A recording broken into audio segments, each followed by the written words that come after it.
Yes, and welcome to Vasilis Garden, folks. Today we're doing another veggie garden bed, another raised one. We did the opposite end the other day, and that was the one that was hydrophobic, aquaphobic, cocoa pith and chicken manure with the pine shavings in it, and we turned it over. A couple of you said, what's the deal with worrying about turning over the garden bed? Well, the deal is that I'm actually trying to practice a no-dig garden to see how I succeed with it. And you know, I've had a great run with it, especially the beds in Coburg where we had the raised beds.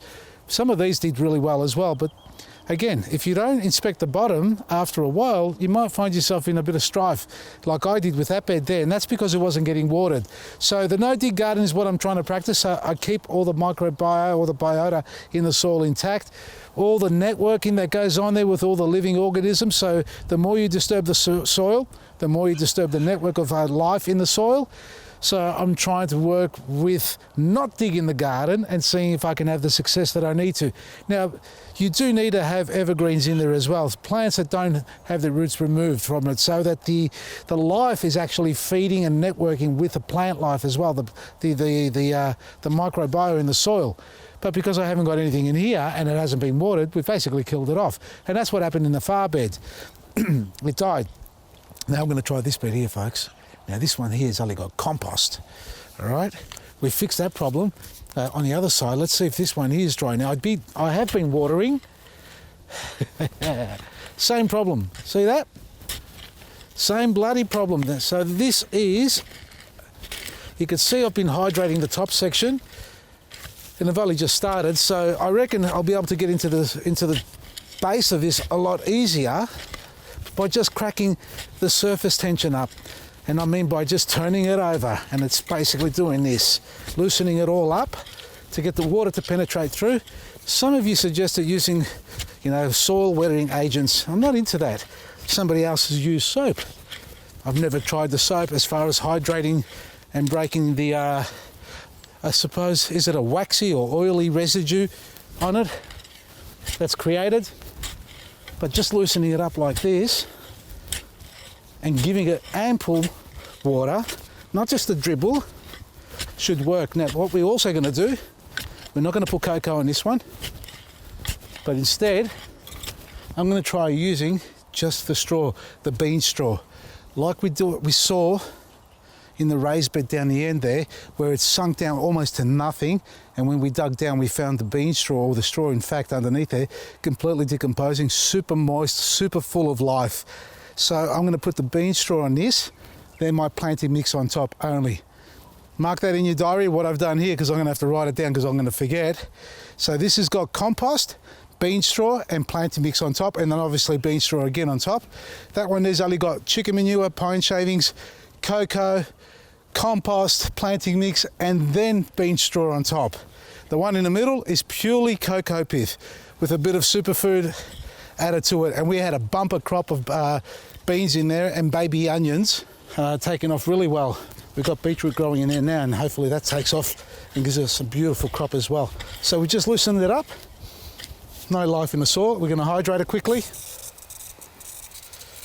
So this is all compost and we've broken the surface tension so the water can get underneath there.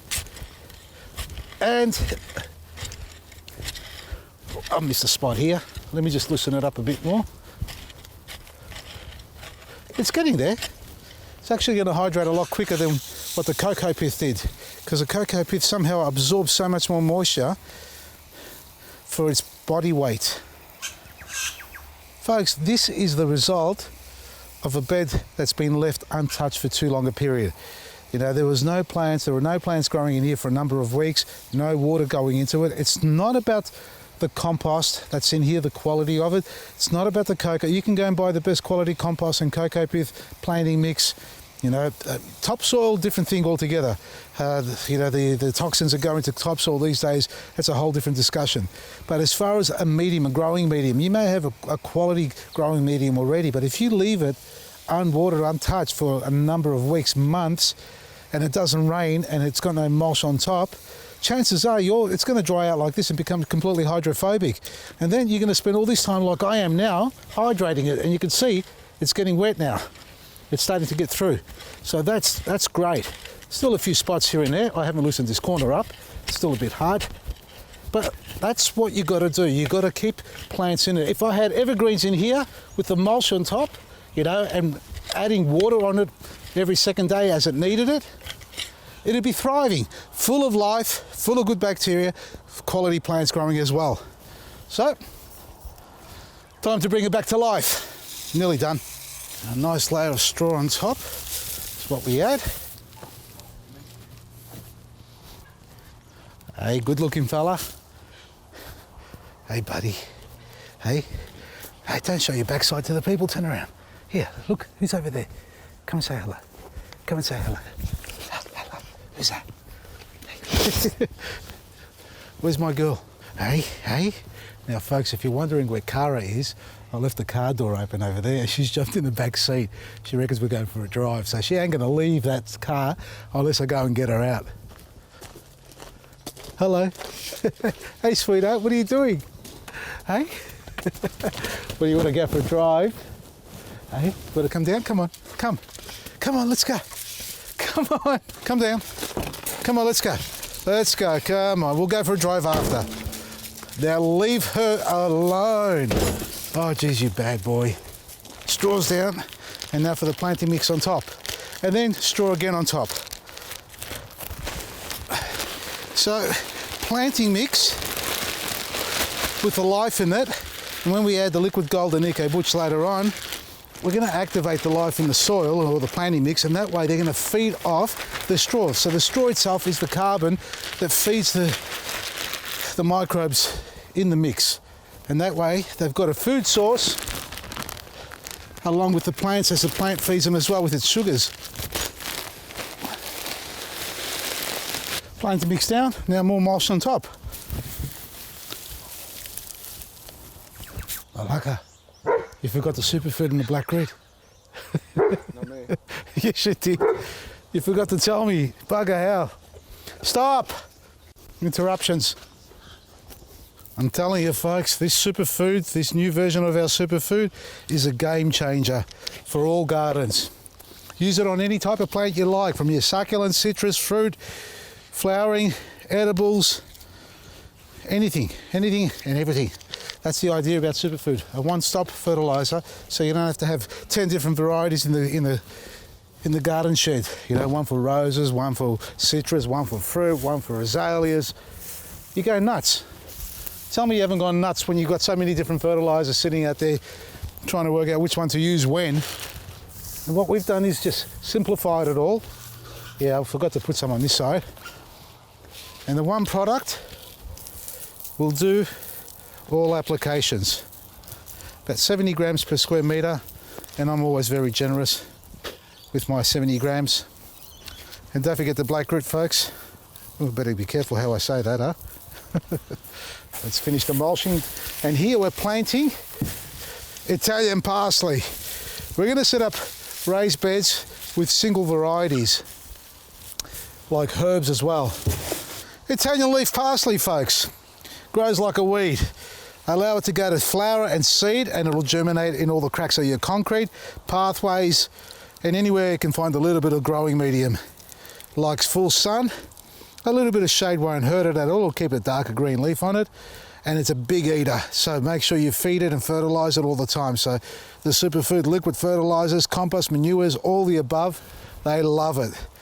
And once you've got parsley in the garden, you'll have it for life. So this garden bed here will be dedicated to my parsley. In the past it was the corn, sweet corn, but the sweet corn's going to move to a better place.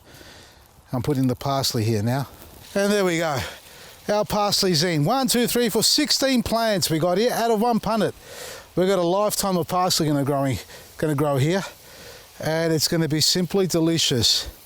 And we're going to make sure we hydrate all this mulch as well first, and then we're going to liquid feed it with our liquid gold. This one here, the parsley is so tough, you can actually put the Eco Butch on this as well.